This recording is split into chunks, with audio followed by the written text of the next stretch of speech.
विक्रम डर के मारे दौड़ता हुआ वहां आता है। उसकी आंखों में हैरानी और दिल में बेचैनी साफ झलक रही होती है। अरे पागल इंसान, ये क्या कर दिया? हमने कहा था ना यहाँ शराब मना है, और तुमने शराब कुएं पर ही फेंक दी। अंकित, आर यू मैड? ये क्या किया तूने? सॉरी यार, मैंने जानबूझकर नहीं किया, गलती से हो गया। अगर जिंदा रहना चाहते हो तो चलो यहाँ से, वरना तुम तो मरोगे, हमको भी मरवा दोगे।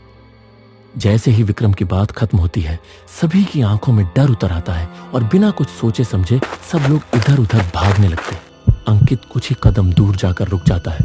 उसका शरीर एकदम सुन्न था, न हाथ हिल रहे थे न पैर। आंखें खुली की खुली रह गईं और चेहरा डर से सफेद पड़ गया था। ऐसा लग रहा था जैसे कोई अदृश्य शक्ति ने उसे वहीं जकड़ लिया हो। वो डर के भारी आवाज में चिल्लाता है, रिया, विक्रम, बचाओ, मैं हिल नहीं पा रहा। निशा, आहिर, बचाओ मुझे। अंकित चल ना यार, ये टाइम मस्ती करने का नहीं है, प्लीज यार। रिया, मैं मस्ती नहीं कर रहा, मैं सच में नहीं हिल पा रहा, बचा लो मुझे प्लीज। अभी अंकित की बात पूरी ही हुई थी कि वो एक झटके में हवा में उछल गया। तेज हवाएं चलने लगी, पेड़ पूरी तरह कांपने लगे। अचानक एक काला धुंध जैसा साया उसके चारों ओर घूमने लगा। अंकित जोर से चिल्लाया, बचाओ रिया, मुझे बचा लो, मैं मरना नहीं चाहता। अंकित की चिंखें पूरे जंगल में गूंज उठी। डर उसकी आवाज में साफ झलक रहा था। यह नजारा देख के सबके होश उड़ गए।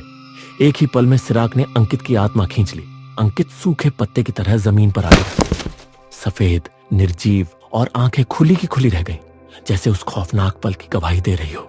ये देख सब लोग डर के मारे पागल हो गए। निशा चिल्लाते हुए घने अंधेरे जंगल में दौड़ गई। रुक जाओ निशा, अकेले मत जाओ, हमें साथ में रहना होगा। निशा! रहने दीजिए मैडम जी, कोई फायदा नहीं, अब उन्हें कोई नहीं बचा सकता। तभी निशा के दिल दहला देने वाली चीख गूंजती है। वो लोग घबराते हुए उस तरफ दौड़ते हैं।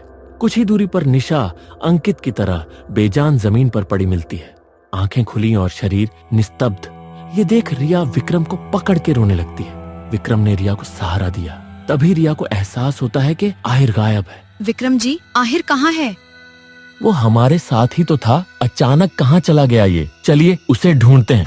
गहरा जंगल सन्नाटे से भरा था, चारों तरफ बस पत्तों की सरसराहट। उसी अंधेरे में रिया और विक्रम टॉर्च की हल्की रोशनी के सहारे आहिर को तलाशते हुए आगे बढ़ रहे थे। हर कदम पर डर और बेचैनी उनका पीछा कर रही थी।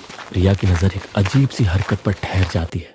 आहिर हवा में झूलता हुआ नजर आता है, जैसे किसी अदृश्य ताकत ने उसे जकड़ रखा हो। उसके चारों ओर सिराग धुएं की तरह घूम रहा है। आहिर की आंखें डर से फटी हुई हैं, लेकिन गले से एक भी आवाज नहीं निकल रही, जैसे उसका डर उसकी सांस से भी चुरा चुका हो। सिराग, प्लीज आहिर को छोड़ दो, मैं तुमसे माफी मांगती हूँ, हमें जाने दो यहाँ से। अचानक जंगल की खामोशी को चीरती हुई एक दिल दहला देने वाली आवाज गूंजी, इतनी भयावह कि पेड़ तक कांप उठे। अचानक उस काले धुएं में हरकत होने लगी और फिर एक गूंजती हुई गहरी और ठंडी आवाज निकली। कोई नहीं बचेगा, सबको मरना होगा, एक एक करके। आखिरकार अब मुझे नया शरीर मिलने वाला है। और इस बार कोई मुझे रोक नहीं पाएगा। सिराक हूं मैं, सिराक। आहिर की आंखें पल भर में खाली हो गईं, जैसे जिंदगी की सारी रोशनी बुझ गई हो। वो एक सूखे पत्ते की तरह बेजान होकर जमीन पर गिर पड़ा, जैसे उसका वजूद ही मिट गया हो। ये मंजर देख रिया फूट फूट कर रो पड़ी। डर, दुख और लाचारी एक साथ उसकी आंखों से बहने लगे। मैडम जी, हिम्मत मत हारिए, भैरव बाबा हमारे साथ हैं। जब तक उनका आशीर्वाद है, ये दरिंदा हमारा कुछ नहीं बिगाड़ सकता। वो हमें जरूर बचाएंगे, हर हाल में। मैंने कभी भगवान पर भरोसा नहीं किया, ना प्रार्थना की, ना किसी मंदिर गई, फिर भी क्या वो मुझे बचाएंगे? उसकी नजरें आसमान की ओर उठी, जैसे पहली बार किसी उम्मीद की तलाश कर रही हो। विक्रम एक गहरी सांस लेता है। रिया जी, वो भगवान है, आप उन्हें याद करो या ना करो, वो अपने बच्चों की रक्षा करने हर हाल में आते हैं। विक्रम के इतना कहते ही अचानक ठंडी हवाएं तेज चलने लगी। आसमान में बिजली कड़की और पल भर में बारिश झमाझम बरसने लगी। चारों तरफ अंधेरा और डर का माहौल छा गया।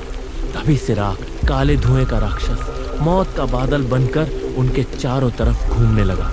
रिया डर के मारे सिसकने लगी, उसके होंठ कांप रहे थे। लेकिन विक्रम ने उसका हाथ कसकर थामा और गले में लटके तावीज को पकड़े हुए आंखें मूंदकर मंत्र पढ़ने लगा। सिराग और ज्यादा भड़क उठा, उसकी आंखों से आग बरसने लगी। वो गुर्राता हुआ एक भारी पेड़ उखाड़कर उनके ऊपर फेंकता है, लेकिन जैसे ही वो पेड़ रिया और विक्रम के करीब आता है, वो हवा में ही थम जाता है, जैसे किसी अदृश्य शक्ति ने उसे रोक लिया। सिराग समझ नहीं पाता कि क्या हो रहा है। गुस्से में वह एक के बाद एक पेड़ उखाड़ कर उन पर फेंकता है, लेकिन हर बार वही चमत्कार, पेड़ रुक जाते हैं। अब वो पागलपन की हद तक गुस्से में आ चुका था। और फिर अचानक एक बहुत तेज सफेद रोशनी उनके पीछे से फूटती, बिजली गरजती है, बारिश और तेज हो जाती। अंधेरे में एक विशाल परछाई विक्रम के पीछे आकार लेने लगती है। चारों तरफ कुत्तों के भौंकने की तेज आवाजें गूंजने लगती है। और फिर एक प्रचंड आवाज के साथ प्रकट होता है काल भैरव।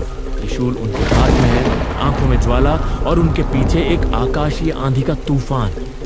सिराग का चेहरा डर से सफेद पड़ जाता है, उसकी रूह कांपने लगती है।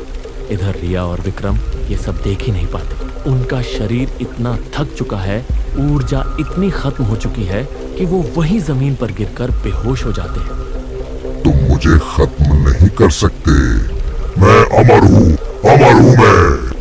भक्तों के रक्षक काल भैरव के सामने वो सिराग एक चींटी से भी छोटा लग रहा था। उसकी काली छाया, जो अभी कुछ ही पल पहले मौत बनकर मंडरा रही थी, अब बाबा भैरव की अग्नि जैसी आंखों के सामने कांप रही थी। भैरव बाबा ने क्रोध से दहाड़ लगाई। एक ही पल में उन्होंने अपना त्रिशूल उठाया और पूरी ताकत से सिराग की ओर फेंका। त्रिशूल सिराग के आर पार हुआ। सिराग की चीख आसमान तक गूंजी। उसका सारा काला धुआं वहीं भस्म होकर हवा में उड़ गया, जैसे कभी उसका अस्तित्व ही नहीं था। और उसी क्षण बरसात थम गई, बिजली रुक गई, हवाएं शांत हो गईं, जैसे पूरा जंगल मुक्त हो गया हो। धीरे धीरे विक्रम की आंखें खुलती हैं। वो सांसें भरता है, जैसे किसी लंबी नींद से जागा हो। पास पड़ी रिया को देखता है, उसकी सांसें चल रही थी। विक्रम कांपते हाथों से उसे उठाता है। रिया उठो, सब ठीक है, अब सब ठीक है। उसकी आवाज में डर नहीं, आभार था, जैसे किसी चमत्कार के साक्षी बने हो। आसमान अब साफ था। दूर कहीं से मंदिर की घंटियों की आवाज आ रही थी और हवा में एक दिव्य शांति घुल गई थी। रिया उठती है, दोनों एक दूसरे के गले लगते हैं और जंगल से बाहर निकल जाते हैं। ये अंत नहीं, अगली दस्तक जल्द होगी। अगर आपको इस कहानी ने डरा दिया तो लाइक जरूर करें और सब्सक्राइब करें तंत्रवाद टेल्स को, क्योंकि सोचिए कितनी और ऐसी कहानियां छुपी है जो अभी आप तक नहीं पहुंची। और याद रखिए, हर कहानी एक रहस्य से बंधी है।